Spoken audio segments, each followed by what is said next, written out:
This is my Tikka T3X. It's chambered in 7mm 08. I've killed a moose and multiple deer with this rifle, and it's worked very well. The bolt is smooth, and the trigger is crisp, and the rifle is very light. The only problem I had with it from the factory was that it was shooting pretty terrible groups. Groups like this,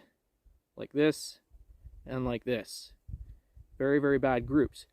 Occasionally I'd get a 3-shot sub-MOA group, but it was not remotely reliable. I tried multiple different kinds of factory ammo and multiple different hand loads until I eventually got frustrated with the rifle after spending so much money on ammunition for it.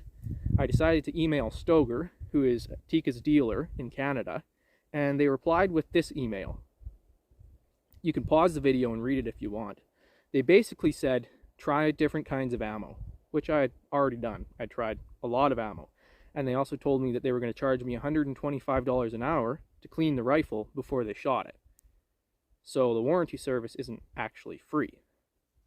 Made me pretty annoyed. So I took this rifle to a gunsmith to see if he could figure out what the problem was, and he said to rebarrel the rifle. Now, since rebarreling is a pretty expensive option, I decided I was going to buy a new stock to complement the new barrel on this rifle.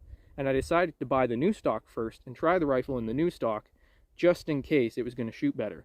So I changed the rifle out of its old plastic factory stock into this new Bell & Carlson aluminum chassis stock. Here's an aluminum chassis that runs the length of the action. You can't see it unless you take the rifle off of the stock. But the first group I shot was 3/4 of an inch, 5-shot group at 100 yards. And then I tried my hand loads. The hand load I've perfected right now, and that I'm using for target shooting, is this 162 grain Hornady ELD match.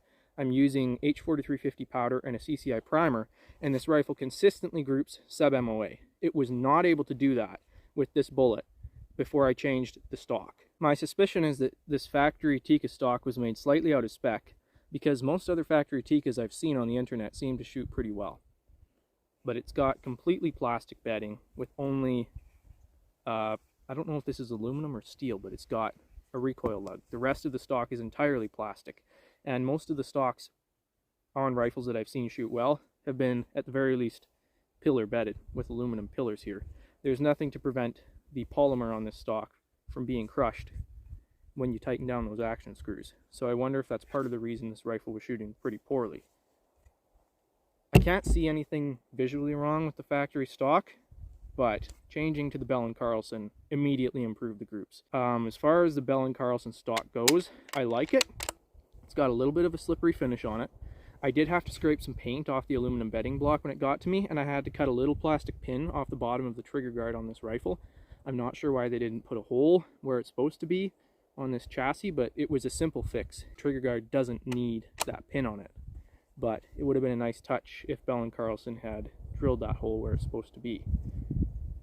The forend is only about as rigid as the Tikka factory stock. I can still make it touch the barrel, but it's a little bit chubbier, and the grip is a little bit chubbier. It's got a really nice palm swell, and it's got a really nice cheek piece. You can't see it because I've got a stock bag on here right now to raise the comb a little bit, but it's a pretty comfortable stock. It's a little bit better than the factory Tikka stock as far as ergonomics go, and it's way better accuracy-wise. So if you're having issues with your Tikka not shooting well, it might be worth trying a different stock on. Thanks for watching Scope Bite Outdoors. I'll see you in the next video.